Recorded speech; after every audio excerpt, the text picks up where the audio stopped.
Assalamualaikum warahmatullahi wabarakatuh.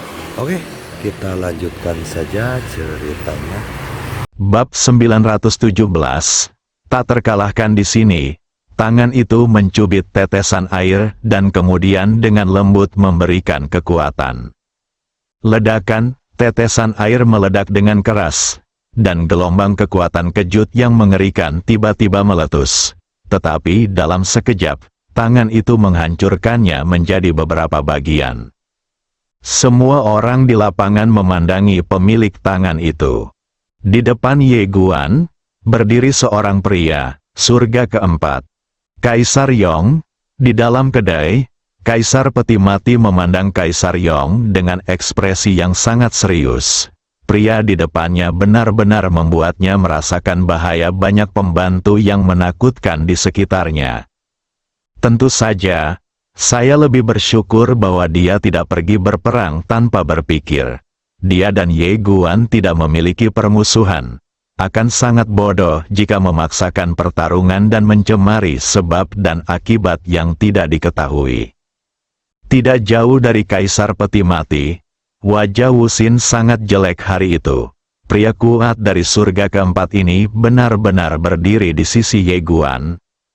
Apakah orang-orang ini berotak babi? Bodoh sekali. Wajah Tian Wusin muram dan menakutkan. Tangannya terkepal erat, dan dadanya gemetar karena marah. Kaisar Zhou memandang Kaisar Yong dan berkata sambil tersenyum, menarik. Pada saat ini, Kaisar Yong dari Tianji tiba-tiba mengangkat tangannya dan menekannya dengan keras. Ledakan, sepanjang hari, jalanan tiba-tiba bergetar hebat lalu ambruk. Ekspresi Tian Wusin dan Kofin tiba-tiba berubah drastis. Kaisar Zhou tersenyum dan melambaikan lengan bajunya. Ledakan, sebuah ledakan bergema, dan seluruh domain Deng Tian bergetar hebat, lalu hancur total dan hancur. Semua orang merasa ngeri dan mundur dengan hebat. Di dalam kedai, Kaisar Zhou berdiri dan mengambil langkah maju. Dengan langkah ini, dia telah sampai di depan Kaisar Yong. Dia memandang Kaisar Yong dan berkata sambil tersenyum, "Saya tidak pernah mengira Anda akan berada di sana dalam hal ini surga ke-9. Orang kuat seperti itu sungguh mengejutkan." Setelah mengatakan itu, dia tiba-tiba menggerakkan jarinya sedikit ke depan. Tertawa, pada saat ini, sangkar energi besar muncul tepat di depan mereka berdua. Gambarkan tanah sebagai penjara, Kaisar Zhou tersenyum dan berkata, "Masuk dan bertarung." Setelah itu, dia masuk ke dalam kandang. Saat Kaisar Yong hendak masuk, Ye Guan tiba-tiba berkata, "Senior, tunggu." Kaisar Yong menoleh untuk melihat Ye Guan. Ye Guan membuka telapak tangannya dan menyerahkan pedang King Xuan kepada Kaisar Yong. Kaisar Yong menggelengkan kepalanya sedikit, "Pedang ini bukan pilihanku. Aku menggunakannya, tidak ada gunanya, kamu harus menggunakannya dengan hati-hati." Setelah mengatakan itu, dia berbalik dan masuk ke dalam kandang. Melihat Kaisar Yong masuk, Kaisar Zhou tersenyum dan berkata, "Kemarilah, coba saya lihat berapa beratmu." Setelah mengatakan itu, dia merentangkan tangan kanannya, dan di telapak tangannya, alam semesta yang luas tiba-tiba muncul, dan dalam sekejap, miliaran bintang bergetar hebat. Kaisar Dao Zhou mengepalkan tinjunya erat-erat lagi. Bintang-bintang terlalu terang untuk dilihat secara langsung. Kaisar Zhou tertawa keras dan meninju. Ledakan. Bintang yang tak terhitung jumlahnya dan kekuatan kosmik melonjak dari tinjunya seperti air pasang. Meski area di mana keduanya berada terisolasi, semua orang di sekitar mereka masih merasakan tekanan yang mengerikan. Takut, bahkan nenek moyang klan Wuma dan klan Tianwu terlihat sangat serius saat ini. Kaisar Zhou, meskipun sosok yang dulunya legendaris ini sekarang hanya berada di alam pembukaan Dao, kekuatannya tidak sebanding dengan alam pembukaan Dao. apalagi alam pembukaan Dao mampu menahan kekuatan ini. Pukulan ini saja sudah cukup untuk dengan mudah membunuh 10 orang di alam Tao. Wu Maxing dan Tian Wuxi saling memandang di udara, mata mereka dipenuhi keterkejutan. Ekspresi Ye Guan juga menjadi serius. Jika pukulan ini berasal dari luar, itu hanya kekuatan yang tersisa, dan sebagian besar orang kuat di alam pembukaan Dao mungkin tidak akan mampu menahannya. Kekuatan Master Aula keempat dari alam jahat ini sungguh menakutkan. Di sisi lain, ketika Wu Xin melihat pukulan Kaisar Dao Zhou hari itu, dia begitu bersemangat hingga seolah-olah telah mencapai klimaks. Orang kuat yang tak terkalahkan, dia membuat taruhan yang tepat. Klan Tianwu akan bangkit sepenuhnya karena pilihan Tian Wuxin-nya, dan nama Tian Wuxin-nya juga akan meninggalkan jejak besar di seluruh sejarah klan Tianwu. Semua keturunan klan Tianwu di generasi mendatang akan mengetahui bahwa alasan mengapa klan Tianwu yang sudah menurun bangkit kembali adalah karena leluhur bernama Tian Wuxin. Memikirkan hal ini, Tian Wuxin gemetar karena kegembiraan. Tidak jauh darinya, Kaisar Peti Mati melirik Tian Wuxin, yang bersemangat seperti orgasme, dan mengerutkan kening. Di suatu tempat, Jimolan menghela nafas dalam-dalam ketika dia melihat pukulan Kaisar Tao Zhou. Pada saat ini, dia tidak lagi ragu-ragu. Dia memutuskan untuk tidak saling membantu. Meskipun Ye Guan adalah monster, pasti ada seseorang di belakangnya. Tetapi saat ini, dia tidak berpikir bahwa orang di belakang Ye Guan benar-benar lebih kuat dari Kaisar Zhou. Belum lagi, ada aliansi jahat di balik Dao Kaisar Zhou yang menakutkan ini. Jika dia akhirnya membantu Ye Guan sekarang, niscaya itu akan menjadi kehancurannya sendiri. Tian Wuxin melirik Ye Guan di kejauhan. Sedikit kerumitan muncul di matanya. Dia memang optimis tentang Ye Guan, tapi musuh Ye Guan terlalu kuat. Di langit, ketika Kaisar Zhou Dao meninju, Kaisar Yong tiba-tiba mengepalkan tangan kanannya.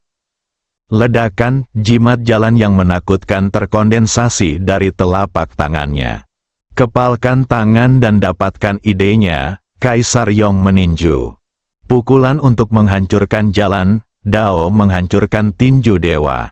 Saat Kaisar Yong meninju, rune jalan misterius yang tak terhitung jumlahnya muncul di dalam sangkar, dan kemudian terbakar, dan seluruh sangkar mulai meleleh pada saat ini.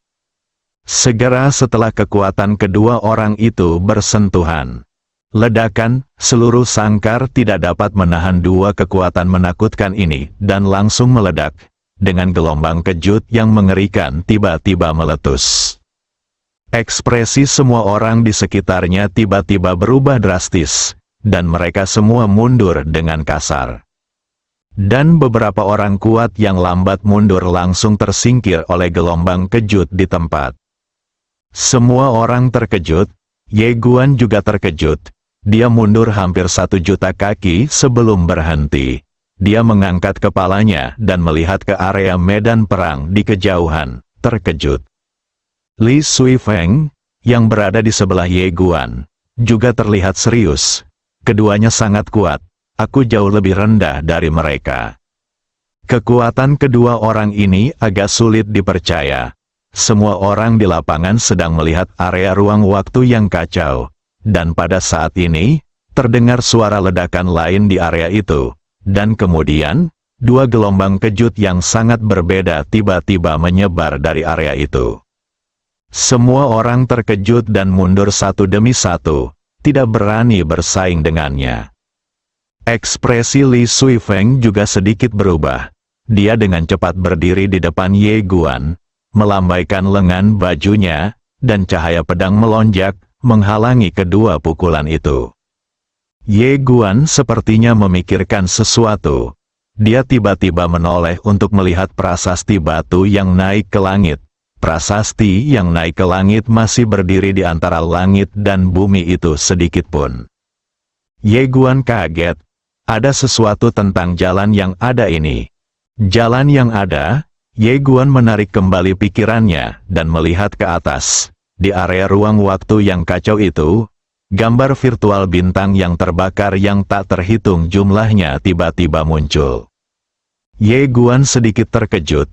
Ini, Li Suifeng berkata dengan suara yang dalam, itu adalah Kaisar Tao Zhou.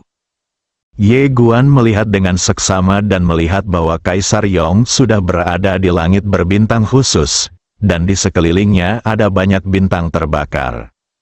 Setiap bintang yang terbakar telah berubah menjadi semacam Tao.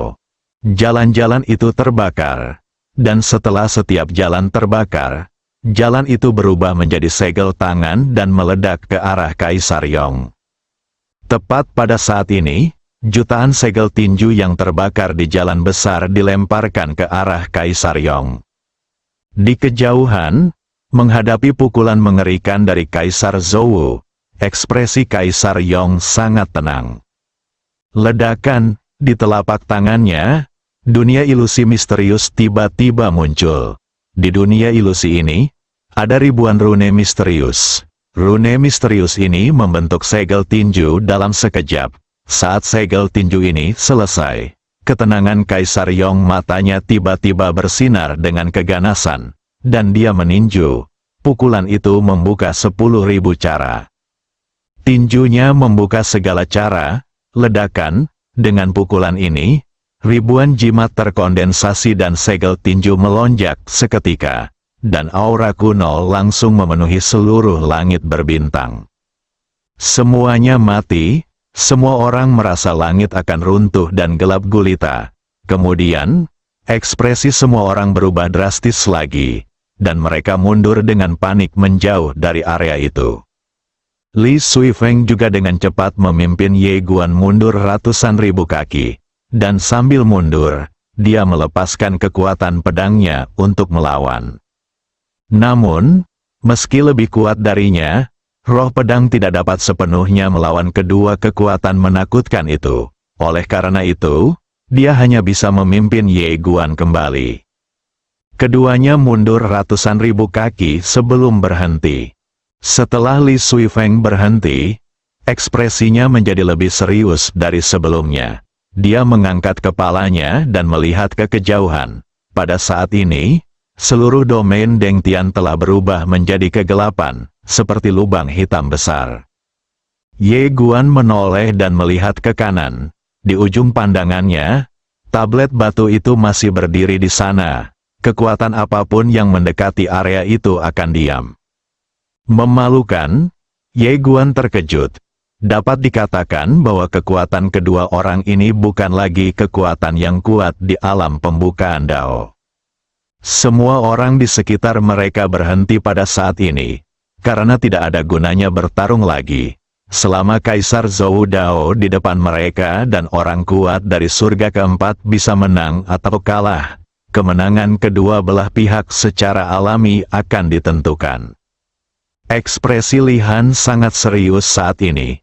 Dia tahu bahwa Kaisar Zhou Dao sangat kuat, tetapi dia tidak menyangka Kaisar Zhou Dao begitu menakutkan. Untungnya, orang kuat di surga keempat juga cukup kuat.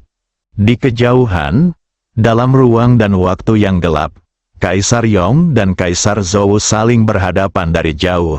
Kaisar Zhou tiba-tiba tertawa. Oke, bagus sekali. Kaisar Yong memandang Dao Kaisar Zhou dengan acuh tak acuh, wajahnya tanpa ekspresi. Kaisar Zhou tersenyum dan berkata, "Kamu tidak terlalu lemah, beri saya latihan saja." Setelah itu, dia mengambil satu langkah ke depan, hanya satu langkah, dan segala sesuatu di lapangan tiba-tiba menjadi terlarang. Waktu membeku. Waktu di seluruh domain Deng Tian terhenti pada saat ini, dan tidak ada yang bisa bergerak. Pada saat ini, ekspresi semua orang tiba-tiba berubah drastis, dan mereka sangat ketakutan. Karena kecuali mereka tidak bisa bergerak, semuanya normal. Wajah Ye Guan juga berubah drastis saat ini. Dia merentangkan telapak tangannya dan menghunus pedang King Xuan. langsung memotong kekuatan misterius ruang dan waktu di mana dia berada. Ye Guan buru-buru mengangkat kepalanya dan melihat ke kejauhan. Pada saat seluruh waktu di sekitarnya membeku, Kaisar Yong tiba-tiba mengepalkan tangan kanannya dengan erat. Matanya menunjukkan ekspresi garang dia. Meraung. Rusak. Klik. Di depan Kaisar Yong, ada kekuatan misterius yang tiba-tiba hancur. Dalam sekejap, suara kehancuran bergema terus-menerus dari langit ke bumi seperti suara petasan. Segera, segala sesuatu di dunia kembali normal. Kaisar Yong melompat dan menghantamkan tinjunya seperti miliaran gunung ke arah Kaisar Zhou. Ledakan, area kegelapan tempat Kaisar Zhou Dao berada langsung cekung ke dalam lubang hitam besar.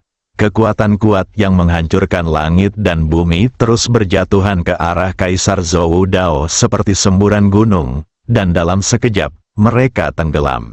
Terendam. Terjadi keheningan sesaat. Ledakan, tiba-tiba, seberkas cahaya putih membumbung ke langit dari lubang hitam, dan kemudian, tekanan aura yang menakutkan menyebar seperti badai, dan kekuatan yang kuat langsung mengguncang Kaisar Yong hingga puluhan ribu kaki. Ketika paksaan ini muncul, ekspresi semua orang di lapangan berubah secara drastis. Dan beberapa master alam Tao yang kuat yang dekat dengannya langsung ditekan oleh paksaan ini dan berlutut di tempat.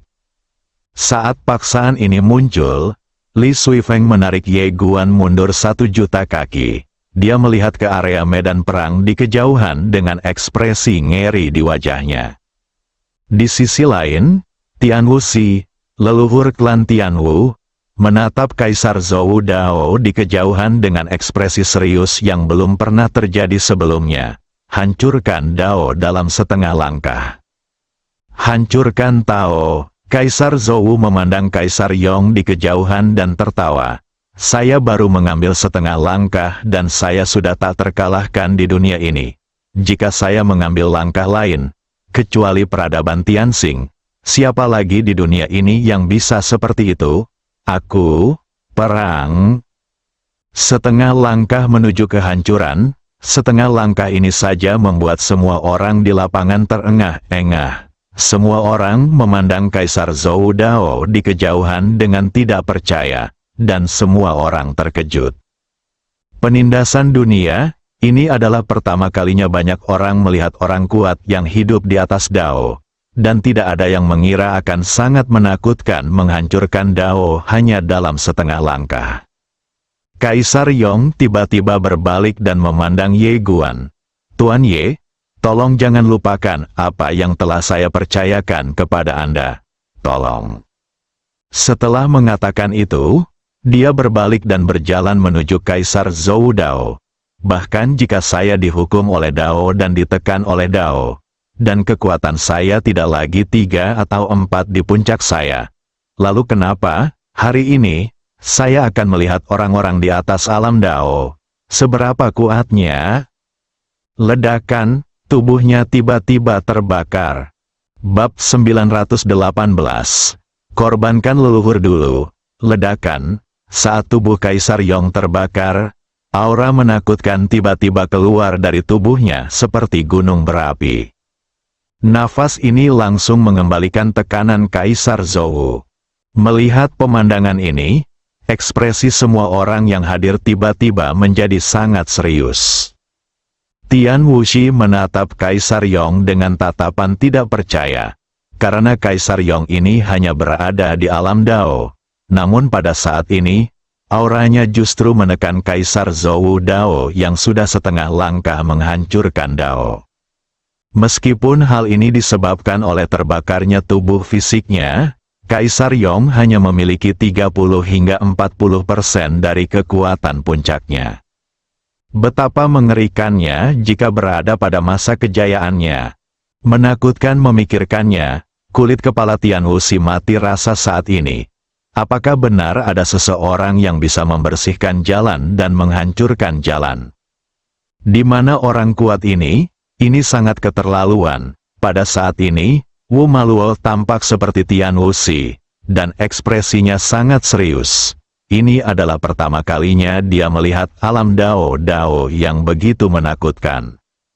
Dibandingkan dengan kekuatan Kaisar Yong saat ini di depannya, dia jelas tidak lebih lemah dari dia di masa kejayaannya. Itu sungguh menakutkan. Tentu saja, dia lebih banyak berpikir, mengapa orang kuat yang tiada taranya mendukung Ye Guan? Setelah membaca ini, Wu Maluo menoleh untuk melihat Ye Guan di kejauhan. Alisnya berkerut. Pada saat ini, kegelisahan di hatinya menjadi lebih kuat. Semakin jauh kejadian ini berlangsung, semakin dia merasa tidak normal. Karena intuisinya mengatakan kepadanya bahwa mungkin ada seseorang di belakang pendekar pedang muda Ye Guan ini. Di kejauhan, Kaisar Dao Zhou terkejut saat melihat auranya ditekan. Dia terkejut, tapi segera dia tertawa, menarik sekali.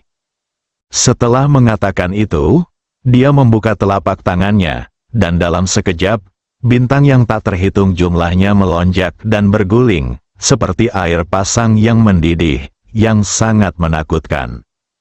Kaisar Yong tiba-tiba melompat dan memukul Kaisar Zhou Dao seperti bola api. Segala sesuatu yang menghalangi jalannya dimusnahkan, dan kekuatannya sangat menakutkan.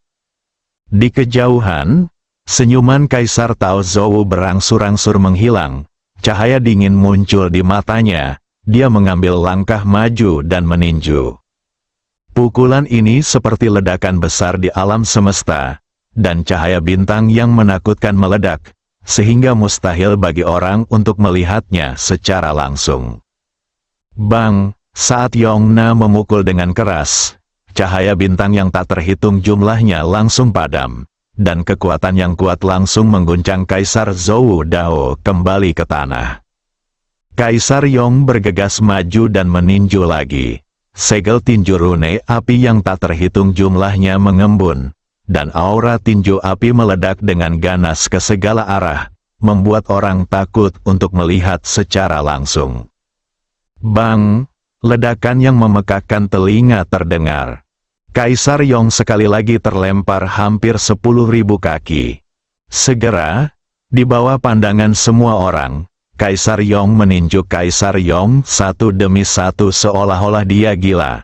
Dengan setiap pukulan, Kaisar Zhou akan mundur setidaknya 10.000 kaki. Penindasan total. Melihat pemandangan ini, semua orang di ruangan itu merasa sedikit luar biasa. Kai Dao, yang kekuatannya belum mencapai puncaknya, menekannya dan menghancurkan Dao dalam setengah langkah. Sulit dipercaya, di samping Ye Guan, Li Suifeng tampak sangat serius dan berkata, Kaisar Yong ini sangat kuat. Ru Yuan, yang mundur ke sisi Ye Guan, juga mengangguk sedikit dan berkata dengan suara yang dalam, sayang sekali dia dihukum oleh Tao dan kekuatannya tidak mencapai puncaknya. Jika tidak, yang disebut Kaisar Zhou Dao ini. Berbicara tentang ini, dia melirik Kaisar Dao Zhou yang tertekan, sedikit mengernyit, dan tidak berkata apa-apa. Ledakan. Pada saat ini, Kaisar Zhou Dao di kejauhan tiba-tiba terlempar lagi, dan segera setelah dia berhenti, tinju api lainnya menghantamnya dengan keras. Kaisar Dao Zhou tiba-tiba meraung, rambut panjangnya berkibar, dan cahaya hitam tiba-tiba terbang dari sela-sela alisnya. Bang! Tinju yang menyala-nyala itu hancur, dan Kaisar Yong terlempar ribuan kaki jauhnya. Begitu dia berhenti, area tempatnya berada berubah menjadi lautan api, menyala-nyala. Semua orang memandang Dao Kaisar Zhou. Di atas kepala Dao Kaisar Zhou, ada tombak yang melayang di sana. Tombak itu semuanya berwarna hitam dan ditempa seperti tinta. Tombak ilahi Zhou, Wu Maluo berkata dengan kaget. Tombak ilahi Zhou, itu adalah harta karun nomor 1 di era Zhou. Kemudian, dengan lenyapnya Kaisar Zhou, tombak dewa ini juga lenyap. Kaisar Zhou mengulurkan tangannya dan menggenggamnya, dan tombak ilahi Zhou muncul langsung di tangannya. Ledakan, saat Kaisar Zhou memegang pistolnya, auranya berubah drastis. Tombak itu bersinar jutaan kaki, bang, di kejauhan, Kaisar Yong terdorong mundur dengan keras oleh gempa bumi. Ketika dia berhenti, tubuhnya yang terbakar pecah. Ye Guan tiba-tiba berkata, "Senior, pedang." Setelah mengatakan itu, dia membuka telapak tangannya dan pedang King Xuan terbang tepat di depan Kaisar Yong. Kaisar Yong mengulurkan tangannya untuk memegang pedang King Xuan, dan pedang King Xuan sedikit bergetar. Setelah beberapa saat, Kaisar Yong melepaskan pedang King Xuan lagi. Ye Guan bingung, "Senior," Kaisar Yong menggelengkan kepalanya sedikit, "Pedang ini luar biasa, tapi tidak sejalan dengan caraku sendiri. Selain itu." Setelah mengatakan itu, dia perlahan mengangkat kepalanya dan melihat ke arah Kaisar Dao Zhou di kejauhan, dengan ekspresi jijik di wajahnya. "Kamu tidak membutuhkan benda suci ini untuk mengalahkannya."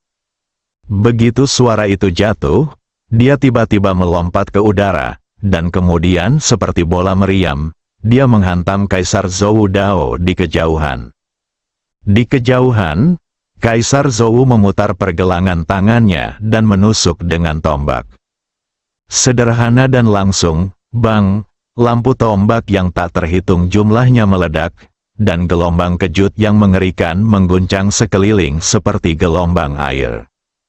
Pada saat yang sama, Kaisar Zhou dan Kaisar Yong mundur dengan keras pada saat yang sama. Mereka mundur puluhan ribu kaki sebelum berhenti. Setelah Kaisar Yong berhenti, dia menghantam Kaisar Zhou lagi.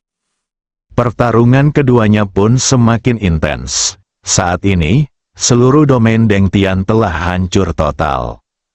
Setelah beberapa putaran pertempuran, Kaisar Zhou kembali ditindas oleh Kaisar Yong. Saat melihat pemandangan ini, ekspresi Tian Wuxi dan yang lainnya menjadi sedikit jelek. Tian Wuxi perlahan menoleh untuk melihat Ye Guan yang berdiri di kejauhan. Pria yang berperang melawan Kaisar Dao Zhou sangat menakutkan. Mengapa dia datang untuk membantu Ye Guan? Ini adalah sesuatu yang masih belum bisa dia pahami.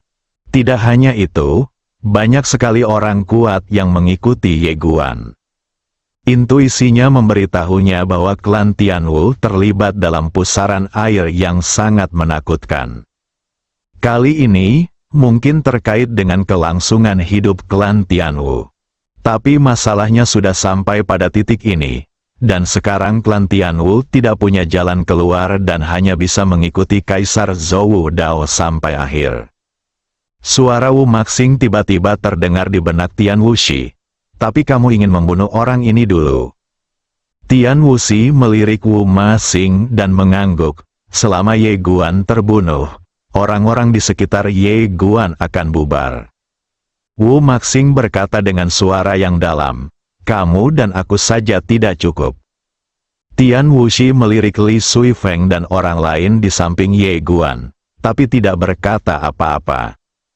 Meskipun orang-orang ini tidak sekuat Kaisar Yong, kekuatan mereka tidak lemah.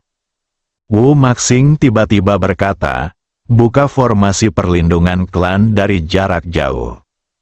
Tian Wuxi tetap diam. Formasi pelindung klan, bersama dengan leluhur pemanggil, dianggap sebagai kartu truf paling kuat dari setiap klan. Jika formasi pelindung klan diaktifkan kembali, klan Wu dan klan Wuma tidak akan memiliki kartu truf hari itu. Wu Maxing menambahkan, "Pertempuran hari ini harus dimenangkan. Meskipun pemuda itu tidak sekuat saya sekarang, bakatnya benar-benar menakutkan. Jika kita memberinya waktu untuk mencapai tingkat pencerahan, maka tidak ada seorang pun di antara keturunan kita berdua, klan akan mampu bersaing dengannya. Oleh karena itu, lawannya harus dilenyapkan sekarang untuk menghindari masalah di masa depan." Ketika Tian Wuxi mendengar ini, dia tidak lagi ragu-ragu dan segera berkata, "Buka formasi perlindungan klan." Mendengar kata-kata Tian Wuxi, semua orang kuat dari klan Tianwu tercengang. Tetapi mereka segera sadar. Pemimpin klan Tianwu merentangkan telapak tangannya, dan sebuah tanda naik ke langit dan muncul di cakrawala sinar cahaya meletus dari token tersebut. Dan kemudian, berkas cahaya yang tak terhitung jumlahnya membentuk susunan cahaya melingkar, dan aura menakutkan terus-menerus keluar dari susunan cahaya. Formasi Tianwu, ini adalah formasi pelindung klan dari klan Tianwu. Karena ingin menghindari peradaban Tianxing, klan Tianwu telah menyimpan formasi pelindung klan ini dalam wadah khusus, yang dapat dibawa pergi dan digunakan kapan saja. Ketika klan Tianwu mengaktifkan formasi pelindung klan mereka, klan Wuma yang kuat di kejauhan juga segera mengaktifkan formasi pelindung klan mereka sendiri. Tian Wuxi dan Wu Maxing saling memandang, lalu keduanya melarikan diri langsung ke dalam formasi dan mengendalikannya secara pribadi. Formasi perlindungan klan ini dibuat oleh mereka saat itu, jadi tentu saja merekalah yang paling mengenalnya. Melihat klan Wuma dan klan Tianwu melakukan formasi besar, wajah Li Suisfeng dan 3 orang di kejauhan tiba-tiba berubah, dan mereka dengan cepat memblokir Ye Guan. Pada saat ini, Li Han tiba-tiba muncul di depan Ye Guan. Dia merentangkan telapak tangannya dan sebuah jimat tiba-tiba naik ke langit. Ledakan, jimat itu langsung meletus dengan aura yang menakutkan. Dan kemudian, seorang lelaki tua mengembun di dalamnya, dan lelaki tua itu perlahan keluar dari jimat itu. Li Ming, nenek moyang klan Li. Saat Li Ming keluar, dia sedikit terkejut, lalu berkata, apakah ini begitu hidup? Setiap orang, di bawah, Li Han tiba-tiba membungkuk hormat, leluhur, klan Li kami dalam masalah, tolong bantu kami. Dia awalnya ingin menyimpan kartu truf ini, tetapi ketika dia melihat klan Tianwu dan klan Wuma meluncurkan formasi perlindungan klan, dia tidak berani menahan diri lagi. Jika saudara Ye terbunuh, klan Li akan hancur. Kali ini semuanya benar-benar keren. Mendengar perkataan Li Han, Li Ming sedikit terkejut. Dia melihat sekeliling, dan kemudian wajahnya menjadi gelap. Ada yang salah? Li Ming memandang Li Han. Saya ingin memahami segalanya. Li Han ragu-ragu sejenak, lalu menjelaskan semuanya dengan singkat. Setelah mendengarkan kata-kata Li Han, Li Ming segera menatap Ye Guan. Dia menatap Ye Guan tanpa berbicara. Pada saat ini, Wuxi tiba-tiba tersenyum di kejauhan dan berkata, Li Ming, apakah kamu benar-benar akan bertarung sampai mati dengan Kaisar Dao Zhou dan aliansi jahat untuk seorang pemuda yang tidak diketahui asal-usulnya? Kaisar Zhou, aliansi jahat, wajah Li Ming tampak sedikit jelek, dan saya harus mengatakan bahwa dia sedikit mati rasa saat ini. Kaisar Zhou Dao, ini adalah sosok menakutkan dalam legenda alam semesta Zhou, ditambah aliansi jahat. Li Ming memandang Li Han, sial, apakah bajingan ini bertaruh begitu besar? Terlebih lagi, bajingan ini masih mendesakku. Bakat yang luar biasa, melihat leluhurnya diam. Hati Li Han tiba-tiba tenggelam ke dasar. Jika leluhurnya membelot saat ini, dia tidak punya pilihan selain meminta leluhurnya mati total. Hal ini terkait dengan masa depan klan Li. Bahkan nenek moyang pun akan mati jika berani menghentikannya. Astaga, jika sesuatu yang besar terjadi, korbankan nenek moyangmu dulu. Bersambung.